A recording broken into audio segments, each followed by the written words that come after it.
हाँ तो दोस्तों, गुड मॉर्निंग। आप लोग का स्वागत है हमारे class roots coaching centre platform पर। उम्मीद करता हूँ सब लोग अच्छे होंगे और पढ़ाई लिखाई कर रहे होंगे। आज का सेशन है हमारा दो चर वाला रैखिक समीकरण, है ना। आज हम लोग दो चर रैखिक समीकरण सीखेंगे। ये चैप्टर तीसरा आता है हमारा मैथ का अर्थात गणित का। 2025 बोर्ड के आपको वन शॉर्ट वीडियो में आप लोग को सारा इसमें बातें जो है मुख्य बातें हैं, इंपॉर्टेंट बातें हैं, मैं आपको बता दूंगा। ठीक है, ध्यान से देखिएगा। चलिए स्टार्ट करते हैं हम लोग दो चौला रैखिक समीकरण। ठीक है, चलिए कहते हैं दो चौला को हम लोग बातें टू लीनियर वेरिएबल इक्वेशन। क्या कहते हैं हम लोग? Two linear variable equation. हम लोग दो चर, पहले चर और अचर की बात कर लेते हैं हम लोग, है ना। और इससे पहचानना भी जरूरी है कि हाँ रियल में टू चर वाला क्या होता है, कैसे होता है सर। पहला पॉइंट आप लोग नोट करिएगा, चर मान, जिसे कहते हैं हम लोग वेरिएबल। आपको पिछले क्लास में मैंने बताया था जब बहुपद पढ़ाया था, है ना। क्या होता है? जो A B C dot dot dot X Y Z, ये आपका वेरिएबल आपका है लेटर। दूसरी बात जो होता है अचर मान, क्या होता है? एक होता है अचर मान, जिसे कहते हैं हम लोग कॉन्सोनेंट कहते हैं हम लोग, या तो इसे हम अनवेरिएबल कह देंगे, अनवेरिएबल कह देंगे। ठीक है, इसे किसे कहते हैं सर? इसे कहते हैं 1 2 3 से लेकर डॉट डॉट इन्फिनिटी तक जो होती है हमारा अचर मान होती है। मैंने पिछला क्लास में भी चर्चा किया था। चर मान जो होता है वेरिएबल, जो कहते हैं हम लोग चेंज नहीं होता, ये चेंज नहीं होता है, ये अनचेंज होता है, यानी कि ये बदलते रहता है और ये बदलते नहीं रहता। ये बदलता नहीं है और ये क्या करता? बदलता है। जैसे कि माफ करिएगा, ये बदलता है ये बदलता है और ये बदलता नहीं है। ठीक है, अब यहां पर समझना बेहद ही जरूरी हमारे डियर कि चेंज, जैसे कि आपको एक एग्जांपल दिया जा रहा है यहां पर जैसे कि रोहन की आयु मान लिया जाए एक्स है। क्या है? एक्स है। रोहन की आयु कितना है? एक्स है। तो क्या एक्स के जगह पर हम वाई नहीं मान सकते हैं? बिल्कुल मान सकते हैं, वाई भी मान सकते हैं, हम जेड भी मान सकते हैं। ये फिक्स नहीं है कि रोहन की आयु एक्स ही हो सकता, हम इसे बदल भी सकते हैं, वाई भी कह सकते हैं, जेड भी कह सकते हैं। लेटर के जितनी हमारे ए से लेकर जेड तक लेटर होती है, अर्थात एबीसीडी जो होती है हमारा 26 लेटर, इनमें से कोई भी हम लेटर को ले सकते हैं, बदल सकता है। ठीक है, तो ये हो गया रियल में हमारा क्या? चेंज होना, अर्थात चर हो गया। क्या हो गया? ये चर हो गया जो चरते रहता है।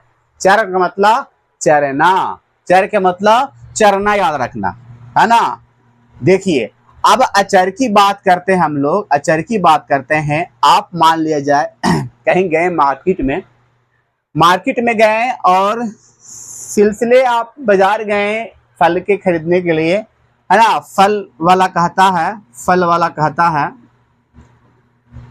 है कि आम जो है 10 रुपया केजी है। अब 10 रुपया आम एक केजी का लिया जा रहा है, तो क्या वो 10 रुपया के जगह पर वो कर सकता है 9 रुपया? कर सकता है कि आप 9 रुपये में दे देते हैं अंकल? तो आम वाला फल वाला कहता नहीं होगा। क्या होगा?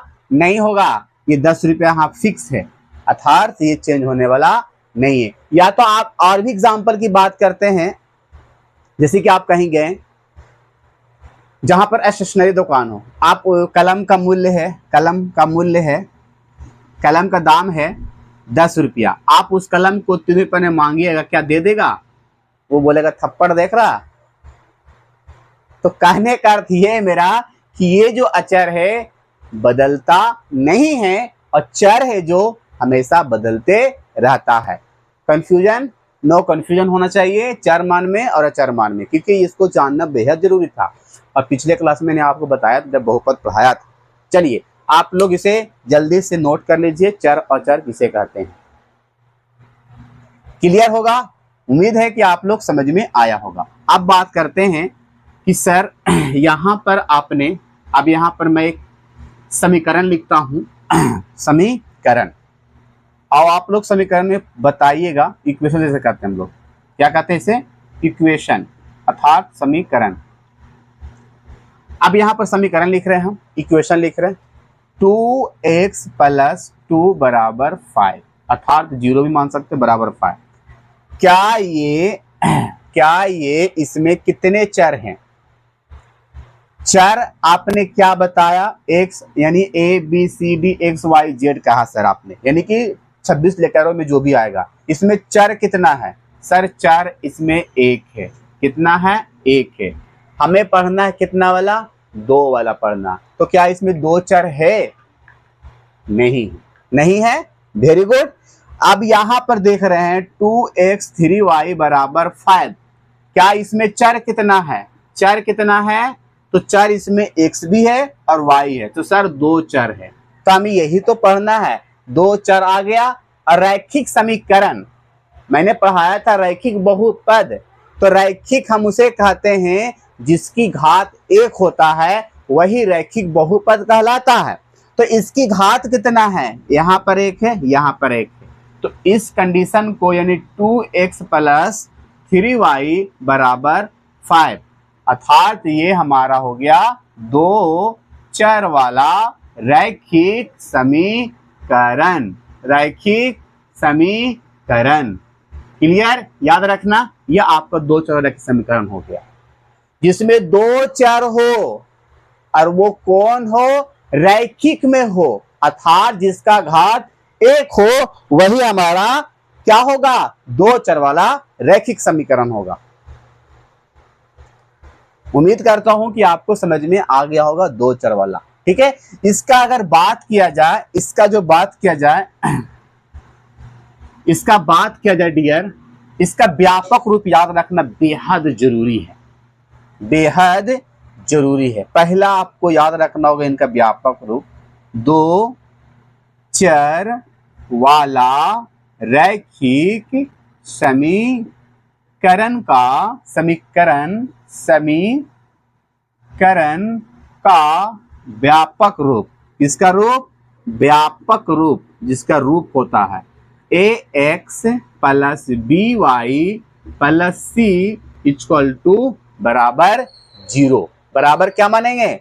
0। जहां, ये याद रखना बेहद जरूरी है, ये एक तरह से रूप है, जहां a, b और c क्या है? आपका अचर है, ये अचर है। और x और y क्या है? आपका चर है।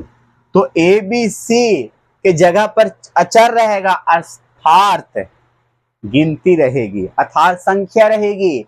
और x, y क्या हो गया? चर। इसे हम अनवेरिएबल और इसे वेरिएबल कह देंगे। तो ये आपको नोट रखना, जब इस रूप में रहेगा तबे 2 चर रैखिक समीकरण कहलाएगा, अन्यथा अदरवाइज इसके अलावा रहेगा तो ये आपको 2 चर नहीं कहलाएगा। अब बताइएगा, आप लोग सब एक टेस्ट लेते हैं, थोड़ा सा टेस्ट लेते हैं। पहला क्वेश्चन, 2x + y = क्या 5? क्या ये है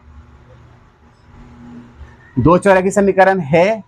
दूसरा 2xy यहाँ पर +5 = 0। अब यहाँ पर लिखते हैं तीसरा नंबर क्वेश्चन, है ना, 3x + 4y² = 5। अब यहाँ पर बता रहे हैं कि 2x + y = 5, क्या ये है 2 चर रैखिक समीकरण? हाँ ये है। इसका घात भी 1 है सर, और ये दो, इसमें दो चर भी है, इसीलिए कह सकते हैं कि दो चौरैखिक समीकरण है। 2x² प्लस 5 बराबर 0, क्या ये दो चौरैखिक समीकरण के रूप में है? बिल्कुल नहीं सर, घात यहाँ पर 2 है और इसमें चर है 1, इसीलिए कह सकते हैं ये दो चौरैखिक समीकरण नहीं है। अब यहाँ पर दूसरा नंबर क्वेश्चन में है कि 3x प्लस 4y के होल स्क्वायर प्लस बराबर 5 है, क्या ये दो चौरैखिक समीकरण हो सकता है? नहीं हो सकता है, क्योंकि यहाँ पर x y तो है सर, लेकिन घात इसका 2 आ गया, तो जिसका घात 1 होगा वही रैखिक कहलाएगा, जिसका घात 2 होता है वो द्विघात कहलाता है, जिसका घात 3 होता है वो त्रिघात कहलाता है। सर जिसका 4 घात होगा तो चरघातवा कह दीजिएगा। नहीं बच्चों, चरघातवा नहीं हुआ और नहीं होगा, आपको 3 घात तक ही पढ़ना है, जो बहुपद में आप लोग को पढ़ा रखा हूं मैं, जो आपको डिस्क्रिप्शन में डाल रखूंगा, वीडियो देख लीजिएगा, आप बढ़िया से एक्सप्लेनेशन किया हूं आपको। तो ये आपको उम्मीद करता हूं कि आपको दो चौरैखिक समीकरण समझने में और बनाने में आपको बहुत ही मददगार होगा, और इस पर क्वेश्चन कम से कम कह सकते हैं 20 मार्क्स की आती है। कितने मार्क्स की आती है सर? 20 मार्क्स से कैसे आ जाती है? सुनिएगा तब तो, सुनिए 20 मार्क्स से कहां से आती है। पहला इसमें आप लोगों को पढ़ना है 3.1, 3.2, 3.3, 3.5, 3.6 कह सकते हैं सबसे लार्जेस्ट चैप्टर है, सबसे लार्जेस्ट चैप्टर है दो चौरैखिक समीकरण।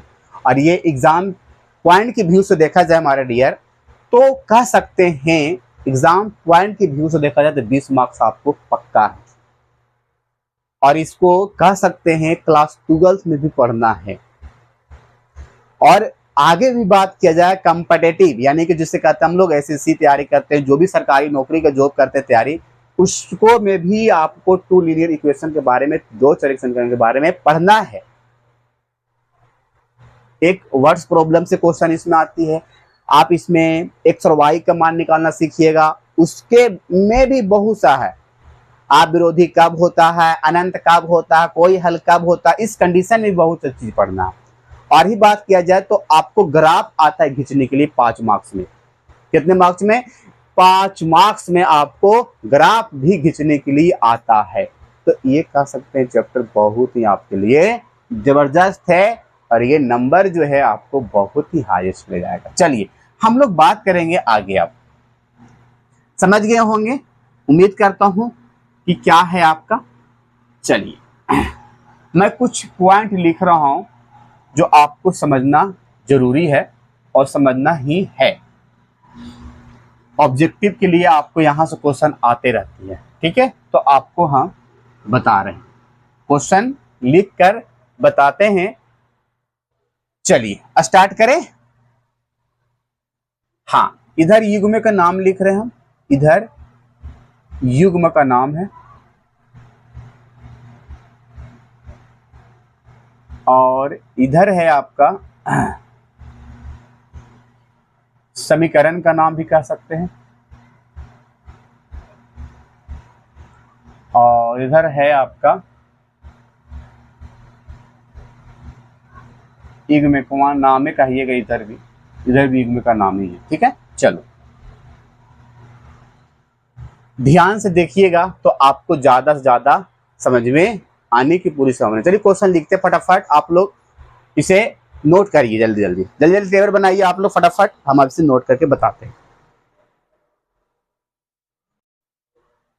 चलिए इसे फटाफट आप लोग उतारिए, और मैं आप लोग को लिख कर लाया हूं, बहुत ही शानदार है आज का जो सेशन है। चलिए ये कुछ मैंने आपको टेबल आपको दिखाई दे रहा होगा, ये टेबल के साथ आपको मैं समझाऊंगा। लिखा हुआ शर्त पहला कंडीशन में हेलो की संख्या, दूसरा नाम है युग्म का नाम। क्या है कंडीशन, क्या है ये आपको ऑब्जेक्टिव में इस पर क्वेश्चन आती है, और हमेशा आती है और आते रहती है एग्जाम में, ऐसा नहीं कि नहीं आएगी, आना है यहाँ से तो आना है, संभावना पूरा है। यहाँ से कहते हैं a/d equal to note b/e। हलों की संख्या क्या होता है? केवल एक हल हो जाता है। युग्म का नाम क्या होता है? अविरोधी होता है। अविरोधी को हम लोग संगत भी कहते हैं। क्या कहते हैं हम लोग? संगत, इसे हम लोग संगत कहते हैं, ठीक है, और इसे हम लोग असंगत कहते हैं। असंगत। ठीक है, चलो a बटा डी इक्वल टू ए बराबर b बटा ई बराबर c बटा f क्या होगा, अनगिनत। हल होगा वो आश्रित कहलाएगा युग्म का नाम। तीसरा कंडीशन है a बटा डी बराबर b बटा ई बराबर c बटा f, इस कंडीशन में रहेगा तो कोई हल नहीं है। ठीक है, और ये विरोधी कहलाएगा और ये असंगत कहलाएगा। चलिए हम आपको यहाँ पर कुछ एग्जाम्पल भी आप लोग के लिए लाए हैं।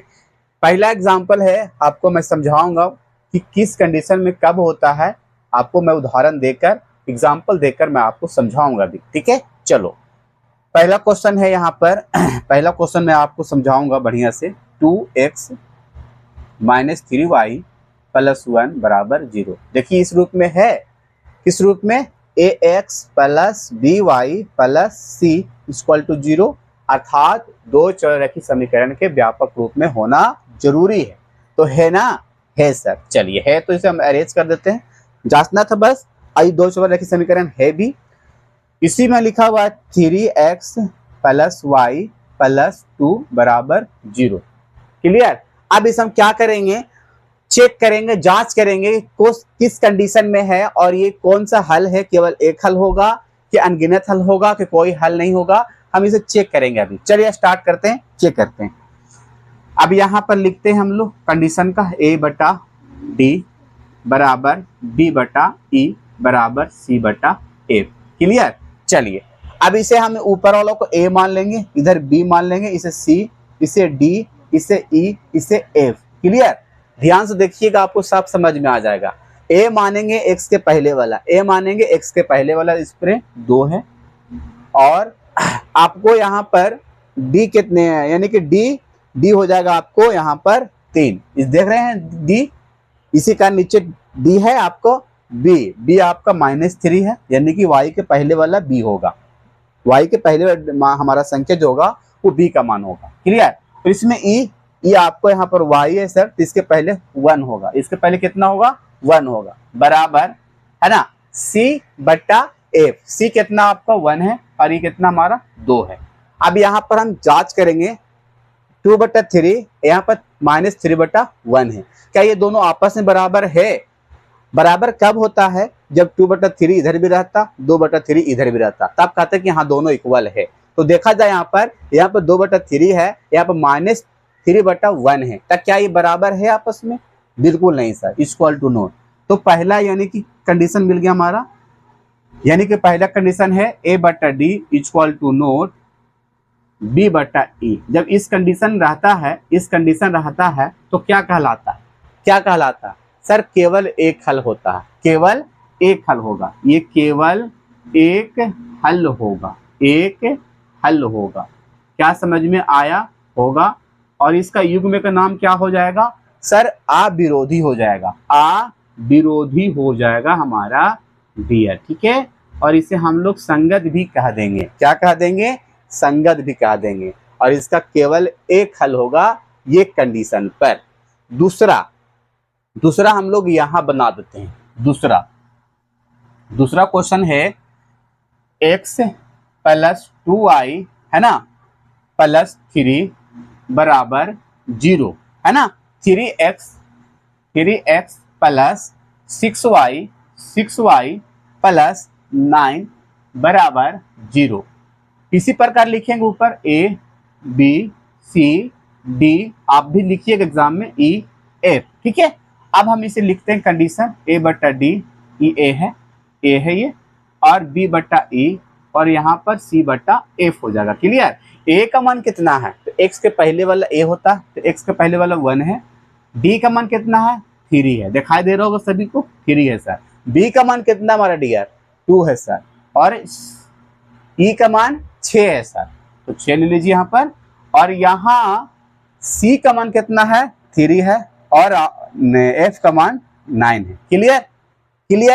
क्लियर, सबका क्लियर हो गया। अब यहाँ पर 1 बटा 3 है तो 2 बटा 6 है, इसे डिवाइड कर सकते, 2 का 2, 2 तिया 6, 3 का 3, 3 तिया 9, 1 बटा 3 बराबर 1 बटा 3 बराबर 1 बटा 3, यानी कि तीनों आपस में बराबर है। जब तीनों आपस में बराबर, यानी a बटा डी बराबर b बटा ई बराबर c बटा f, जब इस कंडीशन में रहेगा तो क्या कहलाएगा, ये अनगिनत हल। क्या कहलाएगा? ये बराबर है ना, तो अनगिनत हल कहलाएगा। अनगिनत हल होगा, हल होगा। और क्या कहलाएगा? युग्म का नाम आश्रित कहलाएगा सर। क्या कहलाएगा? आश्रित कहलाएगा। उम्मीद करता हूं कि यह भी आपको समझ में बढ़िया से आया होगा।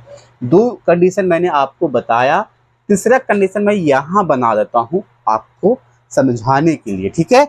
तो जल्दी से आप इसे नोट कर लीजिए या तो स्क्रीनशॉट कर लीजिए। पहले आप इसे बना लेते हैं। ये मैंने पहला दूसरा बना दिया, तीसरा नहीं बनाया अभी। तीसरा को मैं अभी बना रहा हूं, देखिएगा, ध्यान से देखिएगा। चलिए, यहां है आपको तीसरा नंबर का। ये मैं आपको दूसरा नंबर क्वेश्चन अरेंज कर दे रहा हूं क्योंकि आपको बना रखा हूं तो अरेंज करना ही है, ठीक है? चलो, दूसरा क्वेश्चन नंबर को हम पहले लिख लेते हैं। इसे ए, इसे बी, इसे सी, इसे डी, इसे ई, इसे एफ मान लेते हैं। तो ए बटा डी बराबर बी बटा ई बराबर सी बटा एफ। क्लियर? चलिए, हाँ सर, 2 ए है, डी 6 है, बराबर बी कितना है? -3 है, ई कितना है? -9 है, सी कितना है आपका? 2/5 है। तो ये 2 का 2 कट जाएगा, 2 3 6 कट जाएगा। 1/3 बराबर 3 का 3, 3 3 9, माइनस माइनस कैंसिल कर दीजिए। 1/3 इक्वल टू नोट 2/5। यानी कि किस कंडीशन में? ए बटा डी बराबर बी बटा ई इक्वल टू नोट सी बटा एफ। तो तीसरा कंडीशन मिल गया। तीसरा कंडीशन मिल गया सर, तो क्या कहलाएगा? ये कोई हल नहीं होगा और ये विरोधी कहलाएगा, और इस कंडीशन में असंगत कहलाएगा। तो ये आपका नाम हो जाएगा कोई हल नहीं होगा, कोई हल नहीं है, और ये विरोधी कहलाएगा। क्या कहलाएगा? विरोधी। उम्मीद करता हूं कि आपको समझ में बढ़िया से आया होगा इस कंडीशन। अब आपको हम देते हैं इस पर क्वेश्चन बनाने के लिए, आप लोग को आप बना के दिखाइए, ठीक है? चलिए, इसे जल्दी से आप नोट कर लीजिए फटाफट। मैं बुक ले रखा हूं, मैं बुक से पढ़ा रहा हूं और आप लोग को क्वेश्चन हम लिख रहे हैं, आप बताइएगा जरूर। चलिए, अरेंज करें, अरेंज कर दें। हाँ जी, अरेंज कर दीजिए। चलिए, अरेंज कर दिया जा, अरेंज कर दिया जा। मैं आप ये लिखा रहेगा क्योंकि आपको समझने में, देख देख कर भी आपको समझ में आने की पूरी संभावना। चलिए, हम यहाँ क्वेश्चन लिखते हैं। कहाँ पर? यहाँ पर। पहला क्वेश्चन यहाँ लिख रहा हूँ, आप बताना जरूर, ठीक है? चलो, क्वेश्चन यही है, वही आपको जांच करना है कि कितने हल होगा और युग्म का नाम कितना होगा, यानी क्या होगा। 2x है प्लस 3y है और बराबर 8 है, ठीक है? चलिए, फिर इसी प्रकार 4x है, दूसरा नंबर इसी का, प्लस 6y है और यहाँ पर बराबर 7 है। पहले तो आपको ये ध्यान देना होगा, क्या ध्यान देना होगा? इस रूप में है ax plus by dy plus c equal to not 0 है इस रूप में। क्या 3 डिजिट इधर है? नहीं है सर। इससे पहले हम क्या करेंगे? बराबर करेंगे सर। हाँ, 2x प्लस 3y, ये प्लस 8 इधर, माइनस में इधर आ जाएगा, हो जाएगा, ठीक है? अब इस कंडीशन में हो गया हमारा, इस कंडीशन को होना जरूरी है तभी कहलाएगा, ठीक है?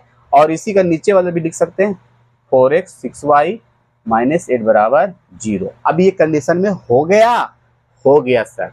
चलिए, अब इसे हम सजा दें a बटा डी पर बराबर b बटा e और c बटा f पर।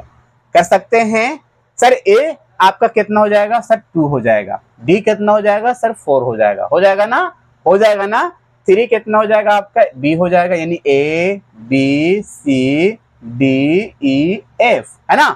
तो आपका यहाँ पर b आपका हो जाएगा 3 और 6 हो जाएगा हमारा e और c यानी कि -8 और आपका f हो जाएगा -7 सर। अब यहाँ पर देखा जाए, 2 का टेबल में कट सकता है, 2 का 2, 2 दूनी 4, 3 का 3, 3 दूनी 6। ये कटेगा सर? बिल्कुल नहीं कटेगा बच्चे। 1/2 -8/7, यानी एक दूसरे में दूसरा बराबर है, तीसरा बराबर नहीं है। और जब तीसरा बराबर नहीं होता है तो इस कंडीशन का लागू होता है, a बटा डी बराबर b बटा e equal to not c बटा f। तो ये कहते हैं हम लोग किस कंडीशन का है? ये हलों की संख्या हो जाए कोई हल नहीं है, नहीं होगा, और इसका नाम क्या कहला जाएगा? विरोधी सर। तो ये आपका विरोधी है और ये आपका कोई हल नहीं होगा। उम्मीद करता हूं आपको समझ में बढ़िया से आया होगा। सर एक क्वेश्चन और दिया जाए, आप सबको दिया जाए। चलिए दे ही देते हैं, यहां लिख देते हैं दूसरा क्वेश्चन। दूसरा क्वेश्चन ये रहा विद्यार्थी, आपको लिए बनाइए क्योंकि प्रैक्टिस करिएगा। ये भारती भवन का बुक है, आप लोग इसे जरूर इसको ले लीजिए, या तो है तो इसमें से प्रैक्टिस करिए। एनसीईआरटी तो एनसीईआरटी से वो प्रैक्टिस कर सकते हैं, ठीक है। चलो x प्लस 2y -8 बराबर 0 है ना। चलिए अब यहाँ पर 2x है प्लस 4y है बराबर 16 दे दिया। कह रहा कितने हल होंगे और इसका नाम बताइए, ठीक है। चलिए अब यहाँ पर भी देखा जाए तो दूसरा का है सजा हुआ है ना, ax plus by plus c के रूप में है, लेकिन तीसरा का है, तीसरा का गड़बड़ा रखा है सर, इसको भी सजा ही देना पड़ेगा आपको, तभी आएगा है ना हल होने की। 4y ये प्लस से कहाँ जाएगा? माइनस में, ठीक है। चलिए इसे थोड़ा सा अरेंज कर दे, क्या हम समझ तो गए होंगे कि क्या है ये। हाँ चलो अब इसे हम लोग a, इसे b, इसे c, इसे d, इसे e, इसे f कर लेंगे। क्लियर? याद रखना इस रूप में लिखना होगा। a बट्टा d लिखते हैं, a बट्टा d बराबर b बट्टा e बराबर c बट्टा f लिखते हैं ना। a का मान कितना है? 1 है सर, d का मान 2 है, b का मान 2 है, d का मान 4 है, c का मान -8 है, ये -16 है। क्लियर? अब इसे डिवाइड कर देंगे सर, तो डिवाइड कर देंगे बच्चों तो क्या आ जाएगा? 2 का 2, 2 दूनी 4, 8 का 8, 8 दूनी 16, माइनस कैंसिल। 1/2 बराबर 1/2 बराबर 1/2। सर 3 हो तो आपस में बराबर है, तो बराबर है बच्चों तो क्या कहलाएगा? अनगिनत हल कहलाएगा, और ये इस कंडीशन में आश्रित होगा। क्या होगा? आश्रित कहलाएगा। उम्मीद करता हूं ये आपको याद रखना बेहद जरूरी है। अगर याद नहीं रहेगा तो शायद आपको बनाने भी नहीं आएगा। तो आप इसे जल्दी से नोट कर लीजिए फटाफट। और आपको बहुत सा क्वेश्चन है बनाना, आप बनाइएगा, है ना। अगले क्लास में हम इसका बात करेंगे x और y का मान जो निकलता है, और भी इसका विधि है, प्रकार निकालने का, लुप्तीकरण विधि हो गया, प्रतिस्थापन विधि हो गया, वर्ग गुणन विधि हो गया, तुलनात्मक विधि हो गया, बहुत सा विधि है। तो बहुत सा विधि की हम चर्चा करेंगे आपके साथ। तो पहले आप इसे नोट कर लीजिए। आज की क्लास हम यहीं तक रहने देते हैं, और नेक्स्ट क्लास में हम सारा विधि की चर्चा आप लोग के साथ हम करेंगे। तो लव यू सबको, बाय। फिर मिलते हैं हम नेक्स्ट क्लास में। आज के सेशन यहीं तक समाप्त।